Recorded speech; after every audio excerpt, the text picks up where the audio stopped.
Bergeser ke tempat nobarnya Donald Trump di Palm Beach, Florida. Di sana ada Randy Wicaksana. Randy, seperti apa situasi di sana dengan keunggulan sementara 188 electoral vote?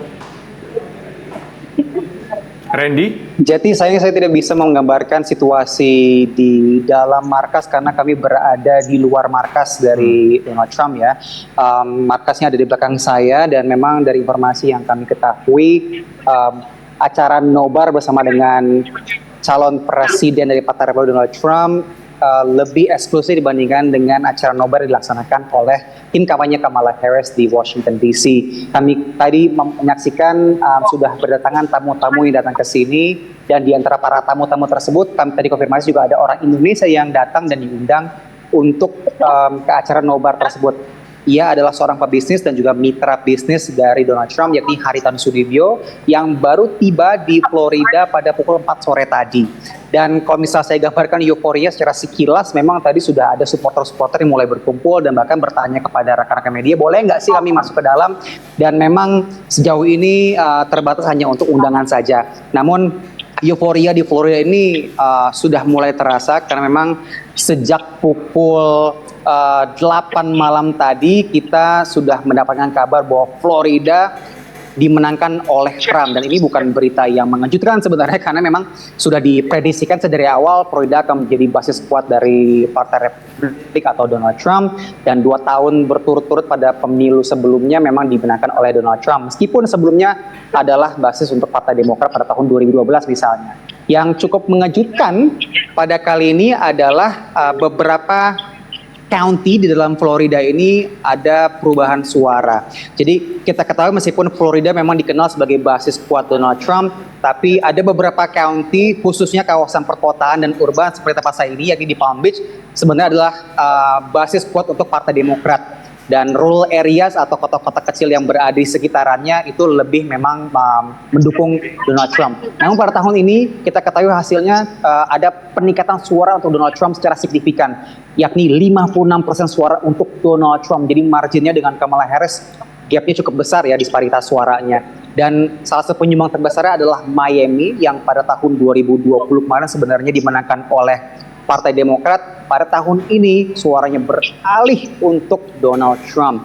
Jadi untuk Florida sendiri tetap dimenangkan oleh Donald Trump, namun ada kita saksikan peningkatan secara signifikan dalam segi suara. Kalau misalnya kita lihat dalam perkembangan secara nasional kali ini memang Donald Trump unggul, namun sejauh ini belum ada flip votes atau suara yang berubah dari negara-negara bagian sudah mengumumkan hasilnya dibandingkan dengan tahun 2020. Yang akan bikin deg-degan warga Amerika Serikat nanti adalah beberapa negara swing state seperti Pennsylvania, Georgia, dan North Carolina, dan Arizona yang akan menentukan arah mata angin dari hasil pilpres pada tahun ini. Jati.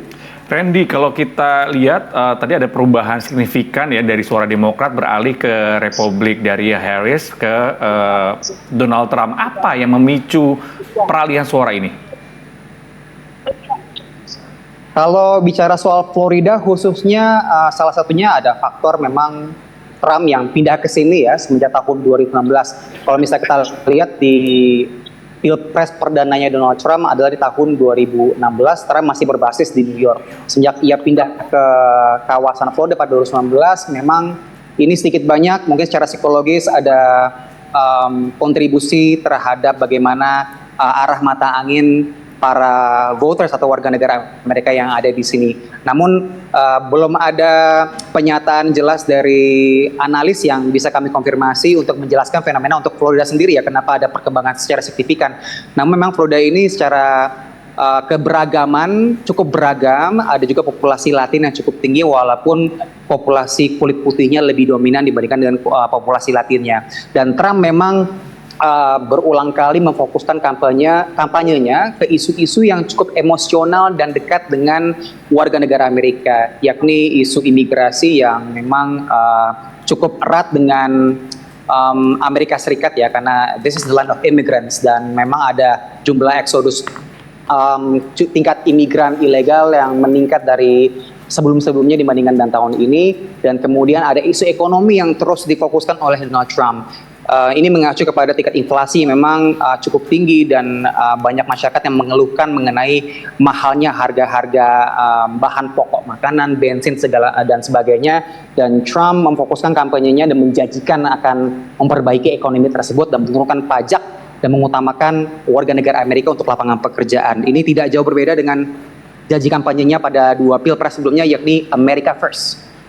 Oke, America First ini tentunya akan berdampak juga ya bagi warga negara Indonesia yang ada di sana, diaspora Indonesia. Seperti apa tanggapannya terkait dengan Pilpres 2024? Kalau bicara soal diaspora Indonesia, sayangnya kita tidak punya data atau survei secara khusus karena orang Indonesia di Amerika Serikat termasuk dalam komunitas yang relatif kecil dibandingkan dengan komunitas Asia lainnya seperti Filipina, Vietnam, dan juga dari Tiongkok. Namun demikian, kalau misalnya dilihat dari survei secara garis besar, memang kelompok Asia lebih condong untuk ke Partai Demokrat sejauh ini. Kalau misalnya kita zoom in lagi ke komunitas Indonesia berdasarkan liputan kami dan perbincangan kami dengan warga Indonesia yang sudah menjadi warga negara Amerika, beragam responnya. Walaupun kami temukan memang sejauh ini banyak yang condong memilih Partai Demokrat, cuma ada juga tren yang meningkat dari warga Indonesia yang memang peduli dengan kebijakan luar negeri, khususnya mengenai konflik Timur Tengah, yang mempertimbangkan third party.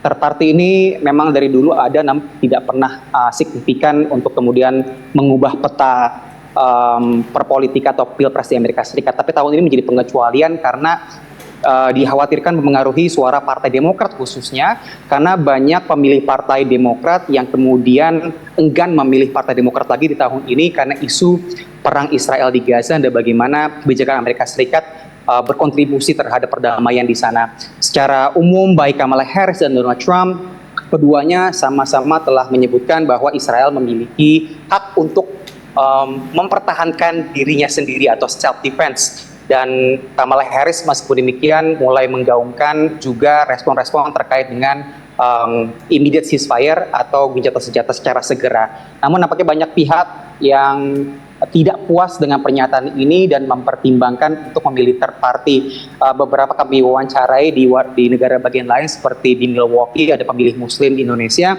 yang secara tegas akan memilih third party. Beberapa diaspora yang kami temui di Florida ada juga yang malah cenderung ragu di detik-detik terakhir memilih tadi apakah mau pilih Kamala Harris atau malah third party.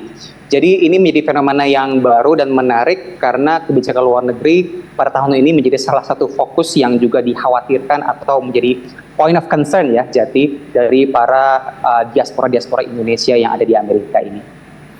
Randy, cukup menarik dengan apa tadi third party ya, ini artinya mengalokasikan suara ke pihak lain, tidak ke Donald Trump, tidak ke Kamala Harris. Bisa dijelaskan lebih rinci nggak terkait dengan hal ini? Karena mungkin banyak teman-teman dari Liputan Amerika CTV yang menyaksikan di channel YouTube ini nggak paham gitu dengan sistem yang ada di Amerika Serikat. Jadi dari warga yang kami wawancarai dan menyatakan akan memilih third party, pilihan mereka bukan karena mereka lebih menyukai third party ini. Meskipun memang salah satu kandidat third party ini, Jill Stein, memang secara gamblang menyuarakan bahwa ia against atau menentang partisipasi Amerika Serikat untuk membantu Israel terhadap konflik perang Israel Gaza. Dan namun beberapa diaspora dan warga Amerika Serikat yang kami wawancari kenapa mereka memilih third party, alasannya sebenarnya mendasar karena mereka ingin kasih lihat atau memberi pesan kepada Partai Demokrat, hey, kami memilih third party dan kami ingin memberikan pernyataan bahwa kebijakan luar negeri kalian mempengaruhi elektabilitas kalian juga. Jadi ada sebuah pesan yang ingin disampaikan kepada pemerintahan. Dan ternyata pada tahun ini pesan tersebut memiliki dampak yang cukup signifikan dan membuat kampanye di beberapa negara bagian yang swing state seperti Michigan yang populasi muslimnya besar ini semakin diintensifkan. Oke, terima kasih Randy Wicaksana melaporkan dari headquarter-nya Donald Trump di Palm Beach, California, Florida. Maaf. Terima kasih Randy, jurnalis VOA yang sudah memberikan analisisnya.